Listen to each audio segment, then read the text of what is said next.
Good morning, my dear brothers and sisters.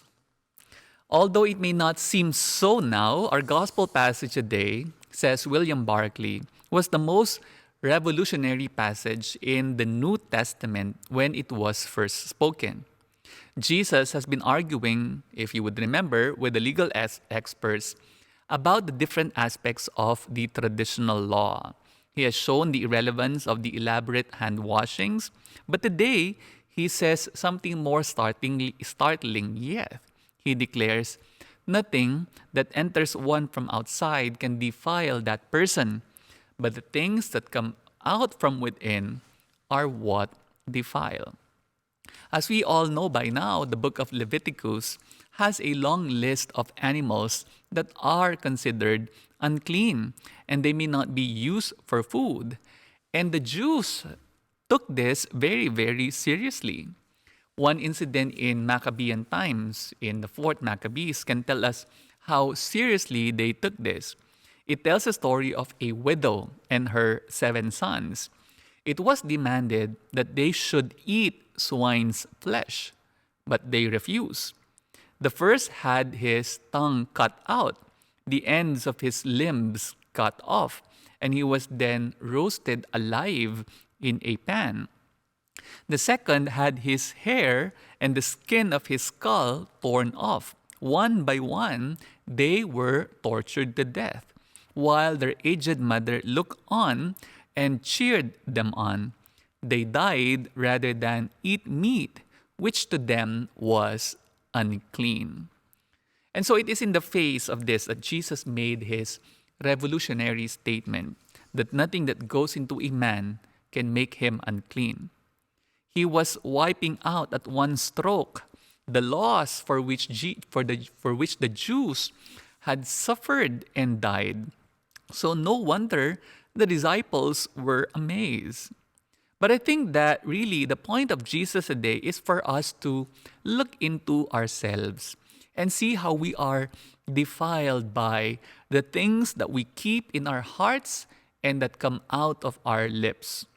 From within the man come evil thoughts, unchastity, theft, murder, adultery, greed, malice, deceit, licentiousness, envy, blasphemy, arrogance, folly. All these things come from within. And when we keep them in our hearts and they come out of our lips, these are the things that defile us, that make us unclean. It is truly a terrible list which Jesus cites of the things that come from the human heart. When we examine it, a shudder surely passes over us.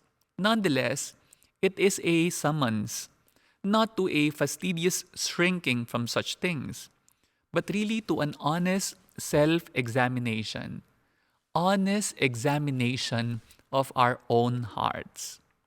What is the evil that makes you unclean? Is it envy? Is it jealousy? Is it pride? Is it unforgiveness? Come to think of it, when we have pride in our hearts, that provokes us to compete with others. That provokes us to seek for affirmation and appreciation from people for what we do. So Jesus is right. What you hold in your heart really makes you unclean. What you allow to linger in your hearts and in your thoughts, they come out of your lips and they make you unclean. I was rereading the whole Genesis book last night, and I found this passage. When Cain was jealous of his brother Abel, God warned him to guard his heart.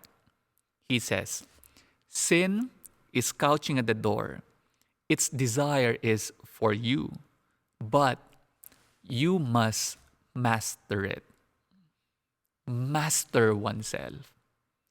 Master your desires. Master your tendencies.